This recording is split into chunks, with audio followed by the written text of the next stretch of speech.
होइन होइन गाई पनि उता हिँड्न त पर हिँडेर जाऊ त हेरौँ कस्तो हिँड्छ पुरै राजा समाल जस्तो हिँडिरहेको ड्रोनबाट हिँडेछ त भाइ त उहाँ उसको ठुलोवालासँग कुरा गरिरहेछ गाई पनि फ्रेस मोसन कोक्रोचको जस्तो छ राम्रोसँग हिँड न त्यस भविष्यमा चाहिँ ड्रोन बनेछ भाइ अनि हिरो बन्नु जस्तो छ है बाबु पुरै एक्टिङ एन्ड एक्टिङ चस्मा पनि ठ्याक्क पनि खतरा यहाँ आएर अब यहाँ बाबुलाई पुरै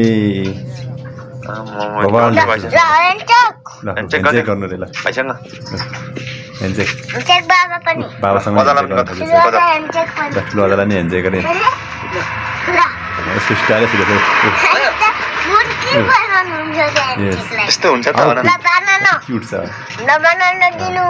बाबा बनाना खानु लाग्यो बनाना